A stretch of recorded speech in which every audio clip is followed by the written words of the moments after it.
You know, ladies and gentlemen, sometimes we just live in a state where people are just really weird. Apparently, there are now questions being asked as to why the South African ambassador to the US got expelled. Because we don't know why they got expelled. That's really bizarre. Anyway, before we actually get on to the main news story, if I can yet again remind you, if you haven't already, please subscribe to the channel. And if you'd like to support the work I do here, you're welcome to buy me a coffee. The link is in the description box below. It really does help when you do sponsor me a coffee. I mean, look at that coffee pod. It's empty. Anyway, let's get on to the actual main news. This is the news that the South African ambassador to the United States got kicked out of the United States for calling the sitting president, well, a white supremacist, a racist, and all the rest of it. Now, this actually was all very clear when the White House were very clear in terms of why they expelled him. But now, in typical fashion, the news in South Africa has to try basically remedy this guy's persona.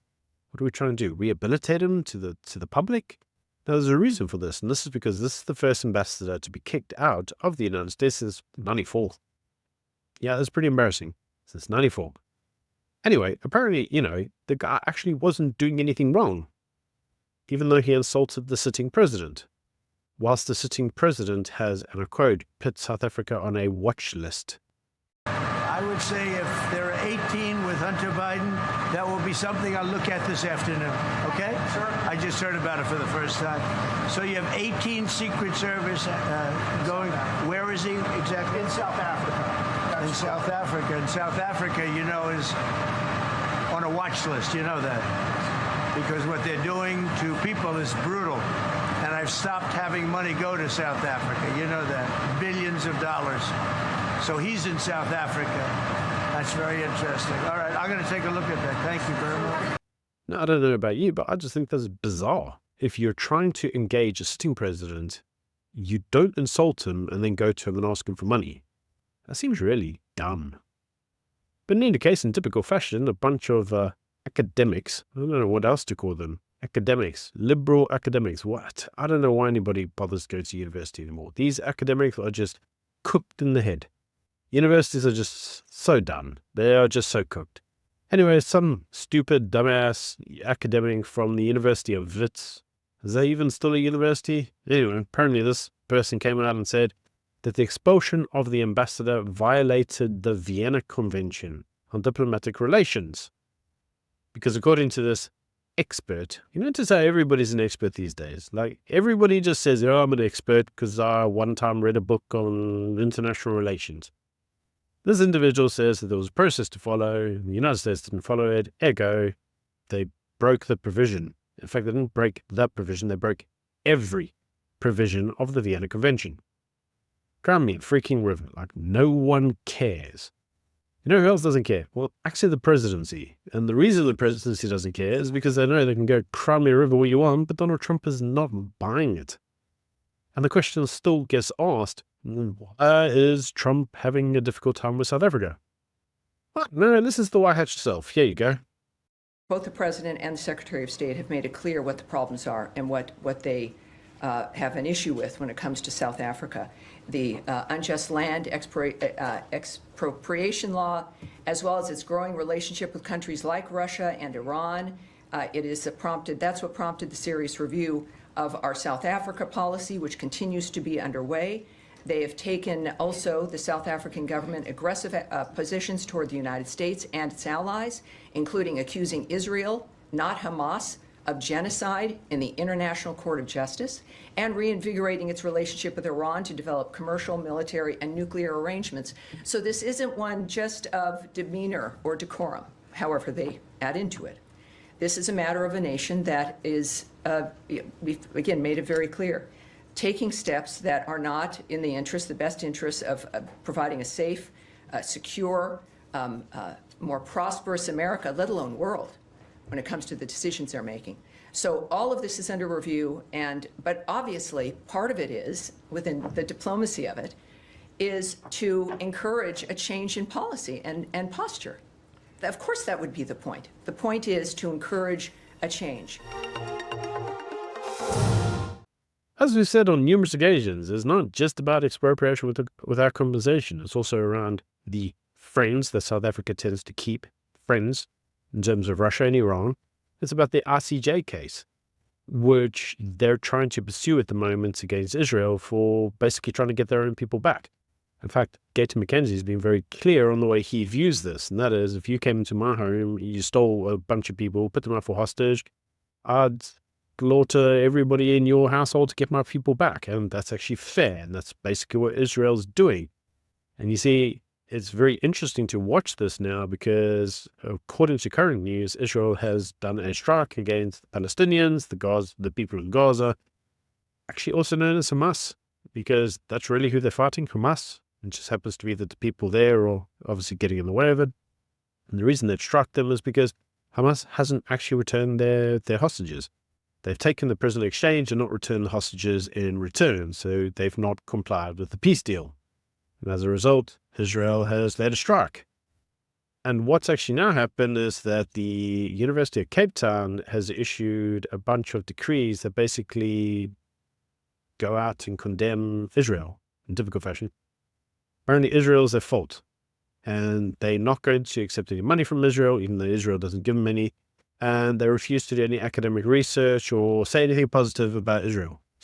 Now, forgive me for being dumb, but I remember way back when the whole point of universities were meant to be that they were places exempt from any form of political pressure.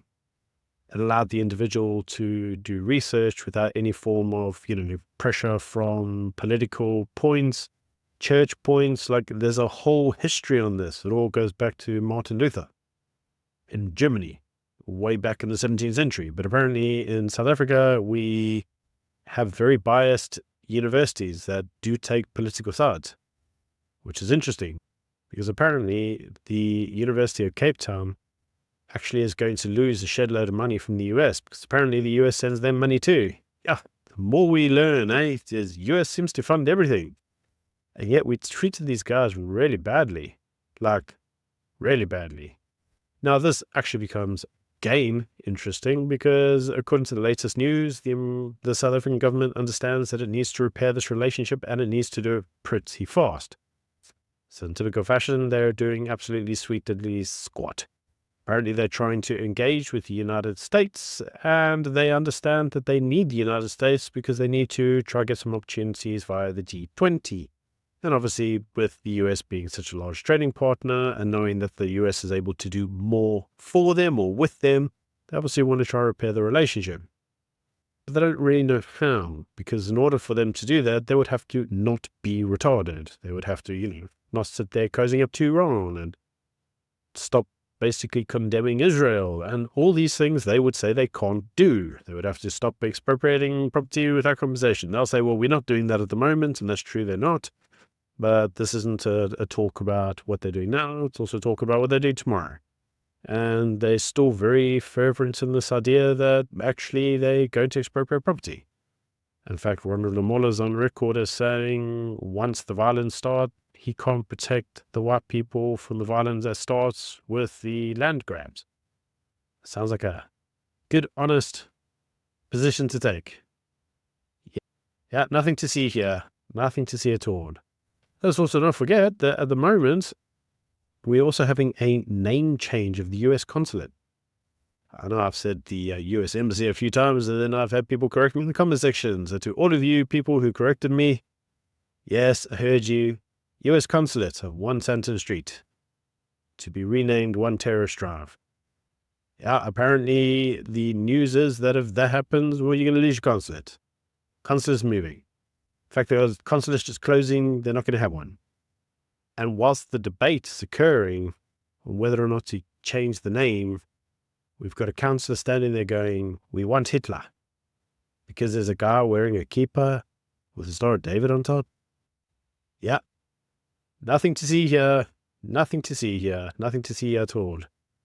Now, this also comes as the news that apparently South Africa's out of money. Yeah. Apparently the Centre for Development and Enterprises, which is one of those stupid NGOs that do some form of analysis on South Africa on behalf of World Economic Forum. Yep, those people. And the Brenthurst Foundation. Also another one of those like Soros open source type foundations. Anyway, that's the material. Because you see, this nation has actually said, well, it's not surprising that Godongwana wants to raise VAT because there's no money in the country. Like, the government is broke. And guess why the government's broke? Well, according to the report, our budget has been drained by localization and BEE laws. Yep, BEE laws. We keep saying it's not good for the country, and we're told that we're racist for saying that, and we must want all black people to be living in poverty, even when we point out the obvious. Apparently, hundreds of billions have been lost due to the cost to BEE. And it also forces the government to pay more for the value of goods and services because they're using this localization, this preferred procurement program that's in line with BEE. And this is true. There are numerous examples of this, and people have been talking about it for a very long time. And interestingly enough, were we to just drop BEE and apply a form of meritocracy in terms of the basis of selecting a service provider, the estimated savings would be, well, 50 billion of 3 years. Probably wouldn't need a VAT increase. You'd find the money overnight. And all you'd have to do is just not be dumb. Not difficult fashion, South Africa can't do that. And that's exactly why all of this is just like highly academic. My position on this remains unchanged. We are not going to keep a goer, and nothing in terms of our relationship with the US is going to change. Certainly not in the short term. But you see, the United States says that the reason that they're actually taking this approach isn't to actually penalize South Africans as a whole. They're saying it's there to change the ANC's behavior, to change its approach from being really antagonistic to America as an ally, and to make it more cooperative to its demands and make it more friendly to the nation. And all I can say to the United States is, have you guys ever met the ANC? Because, these guys don't care. You can bankrupt everything for everyone. They don't care about the country. You seem to think that they're a European nation that's like, oh, how dare you hurt our people? They don't care about themselves. In any case, that's my opinion. You can let me know if you think the same in the comment section below. And I will leave you with this funny clip. Until tomorrow, bye. And now South Africans are calling on African Americans to come home. It is believed that a lot of African American people are living unhappily in the United States. And on top of that, under the presidency of Donald Trump, African Americans are promised happiness, safety, and security when coming back home to Africa. For those who don't know, Africa's got some of the best food, sometimes even cooked without electricity, top-class beaches, not patrolled by incompetent security guards, but rather by some of Africa's most dangerous lions, for all beachgoers to feel safe whilst being protected by them. The old-fashioned security cameras overlooking possible crime scenes in Africa are also being replaced with some of Africa's tallest giraffes, which will just stretch out its necks for a clear view before it alerts the well-known Hadida ibis, which will then sound the alarm.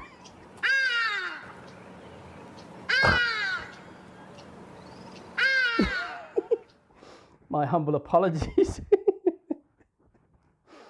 But African Americans are also promised that tough measures are in place for underperforming role players, because even they will get hunt down, taken down, and made biltong of.